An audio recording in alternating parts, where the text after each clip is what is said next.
अंतर्राष्ट्रीय स्तर पर तेल वो चीज है जो दुनिया को चलाती है, लेकिन अब वही तेल दुनिया को बांट रहा है।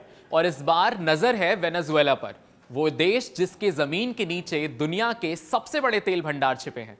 अब सोचिए, जब एक तरफ अमेरिका है और दूसरी तरफ रशिया, और बीच में इतना तेल कि पूरा महाद्वीप चला सके, तो क्या ये सिर्फ इकोनॉमिक जंग है या एक नई एनर्जी वॉर की शुरुआत?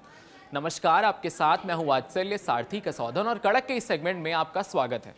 डोनाल्ड ट्रंप ने फिर एक बार मोर्चा खोला है, एक ट्वीट, एक टैरिफ और एक धमकी के साथ। जो देश वेनेजुएला से तेल खरीदेगा उसे अमेरिका में कीमत चुकानी पड़ेगी।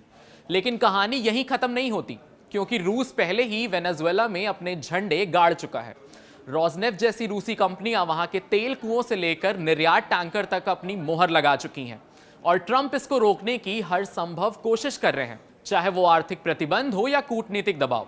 तो असल सवाल यह है कि क्या ट्रंप वेनेजुएला का तेल चाहते हैं या रशिया का प्रभाव वहां पर खत्म करना चाहते हैं? क्या यह कदम अमेरिका की ऊर्जा सुरक्षा की रणनीति है या एक भू राजनीतिक तेल दांव? और इसका असर भारत जैसे तेल आयातक देशों पर कितना बड़ा होगा? वेनेजुएला दुनिया के सबसे बड़े प्रमाणित तेल भंडार वाले देशों में से एक है।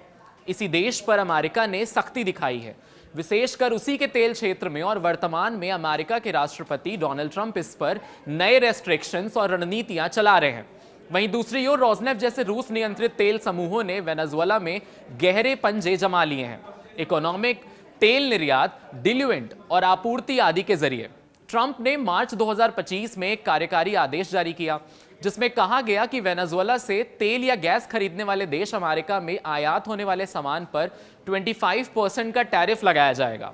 अमेरिका ने पड़ोसी देश वेनेजुएला और उसके राष्ट्रपति निकोलस मादुरो पर सैन्य दबाव बढ़ाने के लिए एक युद्धपोत त्रिनिदाद एवं टोबैगो में तैनात कर दिया। अमेरिका ने मिसाइल विध्वंसक यूएसए ग्रेविली को कैरेबाई देश त्रिनिदाद और टोबैगो भेजा है। इससे पहले यह विमान वाहक पोत यूएस गेराल्ड आरफोल्ड भी भेज चुका है, जो वेनेजुएला की ओर बढ़ रहा है।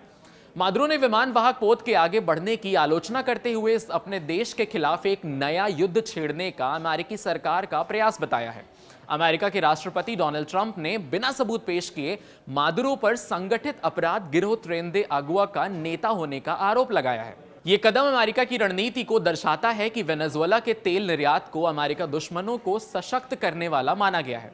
ट्रंप ने कुछ लाइसेंसों को निरस्त किया। उदाहरण के लिए शेवरॉन को वेनेजुएला में संचालित होने वाले लाइसेंस को वापस लिया गया। इस तरह अमेरिका ने वेनेजुएला में अपनी कंपनियों को सक्रिय स्तर पर सीमित किया है, ताकि वेनेजुएला की तेल नीति पर प्रभाव डाला जा सके। वेनेजुएला के निर्यात आंकड़ों में हाल फिलहाल में सुधार देखा गया है। सितंबर 2025 में निर्यात लगभग 1.09 मिलियन बैरल प्रतिदिन तक पहुंचा। यह सबसे ऊंचा स्तर फरवरी 2020 के बाद का था। हालांकि उत्पादन पहले के स्तर से काफी नीचे है। उदाहरण के लिए 2015 में लगभग 2 मिलियन बैरक प्रति डील, यानी जो बाद में सैकड़ों हजार तक गिर गया। रूस ने वेनेजुएला को बड़ी वित्तीय सहायता दी है। 2016-17 के बीच लगभग $17 बिलियन का क्रेडिट लाइंस वहां पर इशू किया गया है। इस तरह रशिया ने न केवल आर्थिक बल्कि राजनीतिक व रणनीतिक लाभ भी प्राप्त किया। अमेरिका के पीछे के हिस्से में पैर जमाना, वेनेजुएला पर प्रभाव बढ़ाना और वैश्विक ऊर्जा बाजार में अपना असर दिखाना, यही है ट्रंप की नई रणनीति। आइए समझते हैं कि स्ट्रैटेजिक एनालिसिस में कौन किससे क्या चाहता है। पहला, अमेरिका का मकसद क्या है? वेनेजुएला को अमेरिका विरोधी तत्व समझता है और उसके तेल को अमेरिका और मित्र देशों की सप्लाई स्रोत से बाहर करना चाहता है। ट्रंप की नीति में यह संदेश है कि मैं इस भूभाग में तेल रणनीति के लिए माध्यम से अपनी उपस्थिति को दिखाऊंगा। दूसरा, वेनेजुएला का क्या इसके अंदर दृष्टिकोण है? भारी आर्थिक समस्याएं जैसे तेल उत्पादन में गिरावट व आर्थिक संकट के बीच वेनेजुएला चाहता है कि उसकी तेल बिक्री चलती रहे और रूसी व चीनी साझेदारी यानी पार्टनर्स उसके सहारे बने रहें।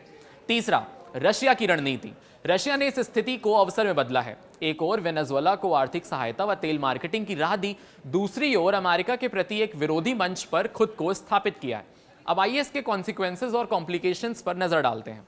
अमेरिका की पाबंदियां एवं लाइसेंस निरस्तीकरण से तेल उत्पादन व निर्यात पर असर हुआ है, लेकिन रशिया मध्यम मार्गों से वेनेजुएला की पूरी तरीके से घुटने नहीं टेढ़ा कर पाया।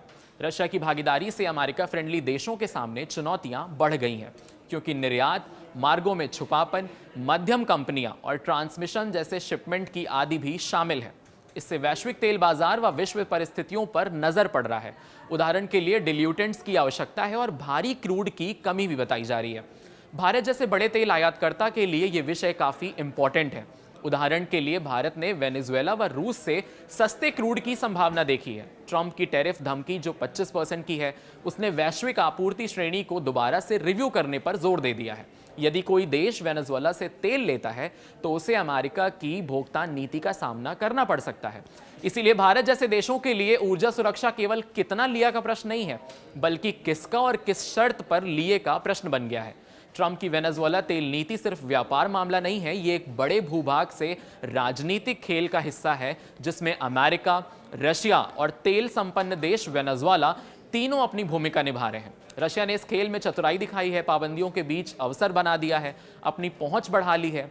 अमेरिका ने अपनी रणनीति तय की है और अमेरिका के विरोधी देशों को ऊर्जा मार्ग से फिलहाल काट दिया गया है। लेकिन परिणाम यह हुआ कि इस रणनीति में कई जटिलताएं आई हैं, जो उत्पादन गिरावट, निर्यात बाधाएं और तीसरे देशों की भागीदारी यानी कि वैश्विक तेल बाजार में अनस्टेबिलिटी का कारण बनी है।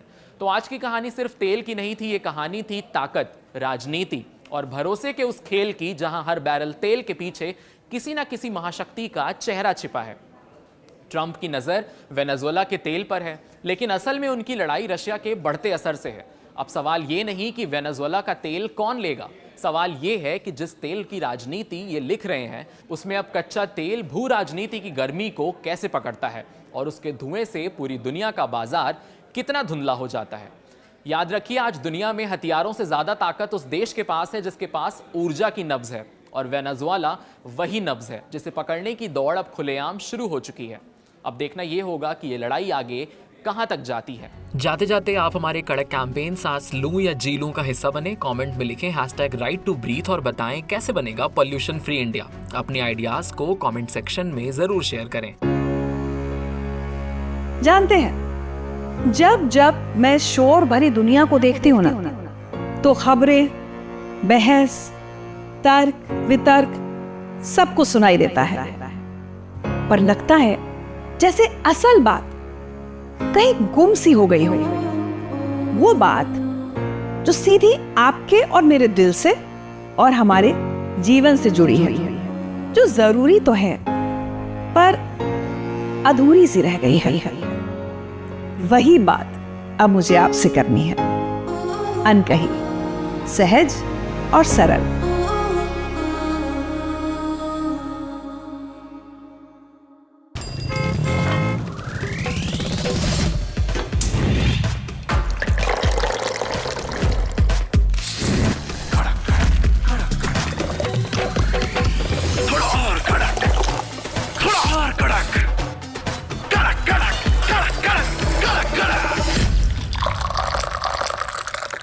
ये कड़क है।